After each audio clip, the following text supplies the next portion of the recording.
നീ hello hi welcome back. അപ്പം എല്ലാവർക്കും ഈദ് മുബാറക് ആശംസിക്കുകയാണ്. അപ്പോൾ ഇന്ന് ഞാൻ പറയാൻ പോകുന്ന ചെടീനെ കുറിച്ചിട്ട് പറയുകയാണെങ്കിൽ യെസ്റ്റർഡേ ടുഡേ ടുമോറോ എന്ന കോമൺ നെയിമുള്ള ബ്രൂൺഫെൽസിയ ലാറ്റിഫോലിയ എന്നുള്ളൊരു പ്ലാന്റിനെ കുറിച്ചിട്ട് പറയാനാണ്. ഇതിന് വേറെ ഒരുപാട് പേരുകളുണ്ട്. കിസ് മി ക്വിക്ക് എന്ന പേരുണ്ട്. ഇത് സൊലനാസിയ നൈറ്റ്ഷേഡ് ഫാമിലിയിൽ വരുന്ന ഒരു എവർഗ്രീൻ ഷ്രബാണ് കേട്ടോ. ഇത് ആക്ച്വലി എനിക്ക് നഴ്സറിയിൽ ഒരു 6 മാസം മുമ്പ് ഞാൻ നഴ്സറിയിൽ പോയിട്ടുണ്ടായിരുന്നു. അതായത് നമ്മൾ കൊറോണയൊക്കെ തുടങ്ങുന്നതിന് മുമ്പേ. അപ്പോൾ അവിടുന്ന് ഒരു ചെറിയൊരു പ്ലാന്റായിരുന്നു, ചെറിയൊരു ഗ്രോ ബാഗിൽ അവർ ഇത് ജസ്റ്റ് പച്ചയല്ല മാത്രമേ ഉള്ളൂ. അപ്പോൾ ഞാൻ ഇത് എന്താണ് ഈ ഒരു ചെടി എന്താണെന്ന് ജസ്റ്റ് അവരോട് ചോദിച്ചപ്പോൾ അവർ പറഞ്ഞു ഇത് സൺഡേ മൺഡേ ട്യൂസ്ഡേ എന്നാണ് ഇതിൻ്റെ പേര്. നല്ലൊരു സ്മെല്ലുള്ളൊരു ഫ്ലവറാണ്. പക്ഷേ ഫ്ലവറൊന്നുമില്ല, വളരെ ചെറിയ തൈയായിരുന്നു. അപ്പം ഞാനതിൻ്റെ ഒരു പേര് കേട്ടപ്പോൾ തന്നെ ഞാനത് കളക്ട് ചെയ്തു. പക്ഷേ പൂക്കളൊന്നും ഉണ്ടാവാത്തത് കാരണം നമുക്കതിൻ്റെ പ്രത്യേകത ഒന്നും അറിയണ്ടായിരുന്നില്ല. പക്ഷേ ഇത് കുറച്ച് മാസം മുമ്പേ ഇത് പൂവിട്ടു. അതിൻ്റെ സ്മെല്ലെന്ന് പറയാൻ ഭയങ്കര സ്മെല്ലാണ്. നമ്മളെ മുല്ലപ്പൂവിൻ്റെ മണമൊന്നുമല്ല, അതിലും ഗംഭീരമായിട്ടുള്ള മണമാണ്, വളരെ സ്മെല്ലിങ് ആണ്. അപ്പം അതാണ് ഇതിൻ്റെ മെയിൻ ഹൈലൈറ്റ് എന്ന് പറയാനുള്ളത്. പിന്നെ മോർണിംഗ് നൂൺ ആൻഡ് നൈറ്റ് എന്ന് പറയുന്നുണ്ട്. ബ്രസീൽ റെയിൻ ട്രീ പ്ലാന്റ് എന്ന് പറയുന്നുണ്ട്. നമുക്ക് ഇൻഡോർ ആയിട്ടും ഔട്ട്ഡോർ ആയിട്ടൊക്കെ വെക്കാം. പക്ഷേ ഔട്ട്ഡോർ ആയിട്ട് വെക്കുമ്പോഴാണ് കുറച്ചും കൂടിയും സൺലൈറ്റ് അത്യാവശ്യം വേണം, എന്നാലും പാർഷ്യൽ ഷെയ്ഡിലും വെക്കാൻ പറ്റുന്നൊരു പ്ലാന്റ് ആണ്. പിന്നെ അതിൻ്റെ ലീവ്സിൻ്റെ ഒരു ഇത് പറയുകയാണെങ്കിൽ ഒരു സിക്സാക് മോഡൽ, അതായത് ഒരു ഓൾട്ടർനേറ്റ് ആയിട്ടാണ് അറേഞ്ച് ചെയ്തിട്ടുള്ളത്. പിന്നെ ഫ്ലവർ നോക്കുവാണെങ്കിൽ നമുക്ക് അതിൻ്റെ അകത്ത് കാണാം 5 ബ്രോഡ് പെറ്റൽസ് ആണ് അതിൻ്റെ അകത്ത് ഉള്ളത്. ഇതന്നെ ഒരുപാട് സ്പീഷീസ് ഉണ്ടെന്നാണ് പറയണത്. അതിൻ്റെ ഒരുപാട് വേരിയേഷൻസ് ഉണ്ട്. ഇതിപ്പോൾ ഒരു ഡ്വാഫ് ടൈപ്പാണ് തോന്നുന്നത്. എന്താണെന്ന് വെച്ചാൽ ഹൈറ്റ് കൂടുന്നേ ഇല്ല. ഇങ്ങനെ കുറച്ച് ചെറിയൊരു പ്ലാന്റ് ആയിരുന്നു. അപ്പോൾ അതിനത്രയും ഹൈറ്റ് ഇപ്പം ഈ ഒരു പോട്ടിൽ വെച്ചതിനെ കൊണ്ടാണോ എന്നറിയില്ല. എനിക്ക് തോന്നുന്നു കുറച്ചും കൂടിയും മണ്ണിലേക്ക് വെച്ചാൽ ഇത് കുറച്ചും കൂടി ഇലാബറേറ്റ് ചെയ്തിട്ട് വലിയ മരമായിട്ട് മാറും. എന്താണെന്ന് വെച്ചാൽ അതിൻ്റെ വേരുകളൊക്കെ അതിൻ്റെ മേലേക്ക് നമുക്ക് കാണാം. അപ്പം അതിൻ്റെ തിക്നെസ്സും വളരെ തിന്നായിട്ടായിരുന്നു അത് കൊണ്ടുവന്നിട്ടുള്ളത്. പക്ഷേ ഇതിപ്പോൾ വെച്ചപ്പം അതിൻ്റെ ഇതിനൊക്കെ സ്റ്റെമ്മൊക്കെ നന്നായിട്ട് ബ്രോഡായിട്ട് അടിഭാഗം നല്ല ബ്രോഡ്നെസ് തോന്നുന്നുണ്ട്. അപ്പോൾ അത് കാരണം നമുക്ക് കുറച്ചും കൂടി മണ്ണിലേക്ക് വെച്ച് കഴിഞ്ഞാൽ വലിയ മരമായിട്ട് മാറിയിട്ട് കുറച്ചും കൂടിയും ഫ്ലവേഴ്സ് നമുക്ക് കിട്ടും. ഇതിൽ പോട്ടിൽ വെച്ചാലും കിട്ടും. നമ്മൾ നന്നായിട്ട് ഫെർട്ടിലൈസ്. ഇപ്പം മഴയായത് കാരണം കുറേ കൊഴിഞ്ഞു പോയിട്ടുണ്ട്. എന്നാലും നല്ലോണം അധികം പൂക്കൾ, ഒരുപാട് പൂക്കൾ എല്ലാ കൊമ്പിൻ്റെ മേലെ ഉണ്ടാകും. നമ്മൾ പൂക്കൾ ഉണ്ടായിക്കഴിഞ്ഞാൽ പ്രൂണിങ് ചെയ്യാമെന്ന് പറഞ്ഞാൽ നമ്മൾ കട്ട് ചെയ്ത് കൊമ്പ് മാറ്റി കൊടുക്കുക. അപ്പോൾ അവിടുന്ന് വീണ്ടും ശിഖരങ്ങൾ വരുന്നത് നമുക്ക് കാണാൻ പറ്റും.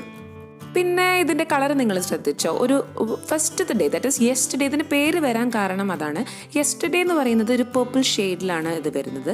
പിന്നെ the next day, that is today എന്ന് പറയുമ്പം ഒരു ലാവൻഡർ ഷെയ്ഡ്, ലൈറ്റ് ആ ഷെയ്ഡ് കുറച്ച് മങ്ങി ലൈറ്റായിട്ട് മാറും. പിന്നെ അത് ഇങ്ങനെ ഒരു ലൈറ്റ് ഷെയ്ഡായിട്ട് ലാവൻഡർ ഷെയ്ഡായിട്ട് മാറും, കുറച്ചും കൂടിയും ലൈറ്ററായിട്ട് കാണാം. പിന്നെ അത് തേർഡ് ഡേ, അതായത് യെസ്റ്റർഡേ ടുഡേ ആൻഡ് ടുമോറോ, 3-ാമത്തെ ദിവസം എന്ന് പറയുന്നത് അത് ശരിക്കും വൈറ്റായിട്ട് മാറുന്നത് നമുക്ക് കാണാൻ പറ്റും. അതാണ് ഇങ്ങനെ വൈറ്റ് ഷെയ്ഡിലേക്ക് വരും.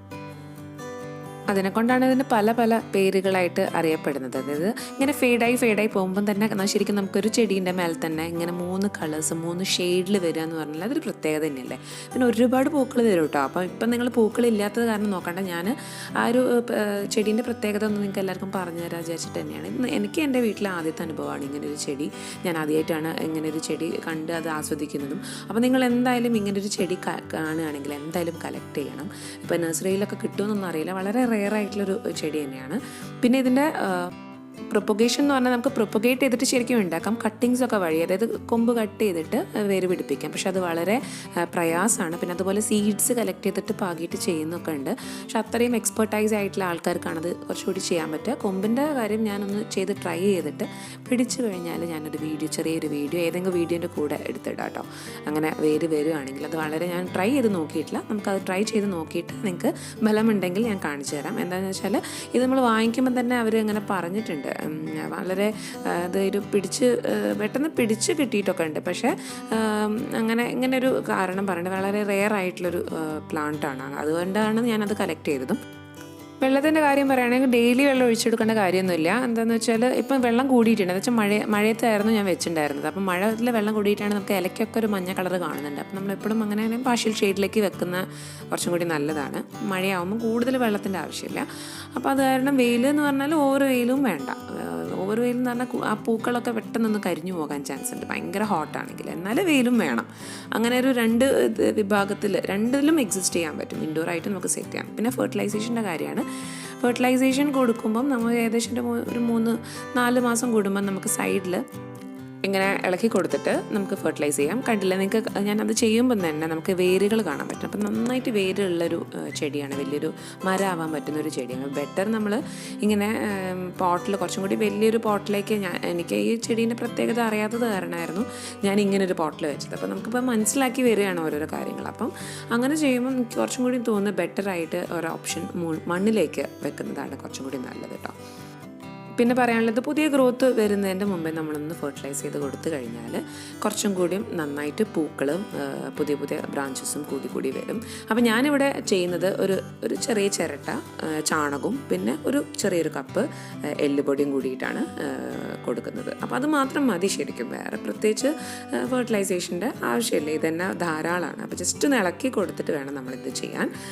പിന്നെ പറയുന്നത് എന്താണെന്ന് വെച്ചാൽ, നമ്മൾ ഇടയ്ക്ക് ഈ ഒരു ചെടി, ഏത് ചെടിയായാലും പ്രത്യേകിച്ചും പൂക്കളിടുന്ന ചെടികളായാലും നമ്മൾ അതിനൊന്ന് സ്ട്രെയിൻഫുൾ ആക്കണം. അതായത് ഇടയ്ക്ക് നമ്മൾ തീരെ അത് പൂവിടാനുള്ളൊരു ടൈമായി കഴിഞ്ഞാൽ നമ്മൾ ഇടയ്ക്ക് അതിനെ ഹോൾഡ് ചെയ്യണം. അതായത് വെള്ളം അങ്ങനെ ഒഴിച്ചു കൊടുക്കുക, അത് സ്ട്രെയിൻഫുൾ ആക്കണം.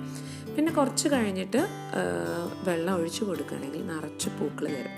അതാണ് ശരിക്കും ഈ ഒരു പൂക്കളുണ്ടാവുന്ന എല്ലാ ചെടികളുടെയും പ്രത്യേകത.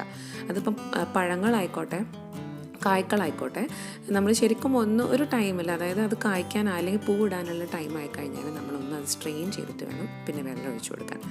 പിന്നെ ഇത് കണ്ടോ, ഇത് കുറച്ച് മെഗ്നീഷ്യം സൾഫേറ്റ് ആണ്, അതും ഇട്ട് കൊടുക്കുന്നത് ജസ്റ്റ് ഒരു സ്പൂണ് ഇട്ട് കൊടുക്കുന്നത് നല്ലതാണ്. അത് കഴിഞ്ഞിട്ട് നമ്മൾ എന്ത് ഫെർട്ടിലൈസ് ചെയ്ത് കഴിഞ്ഞാലും നമ്മൾ എന്തായാലും അതിന് വെള്ളം ഒഴിച്ചു കൊടുക്കണം. അപ്പോൾ അത് വളരെ ഇമ്പോർട്ടൻ്റ് ആണ്. അപ്പോൾ ഇത്രയൊക്കെ തന്നെയുള്ളൂ എൻ്റെ വീഡിയോ. നിങ്ങൾക്ക് എല്ലാവർക്കും ഇഷ്ടമായിട്ടുണ്ടെങ്കിൽ എന്തായാലും ലൈക്ക് ചെയ്യാനും ഷെയർ ചെയ്യാനും സബ്സ്ക്രൈബ് ചെയ്യാനും മറക്കരുത്. Thank you so much for watching my channel. Bye and take care.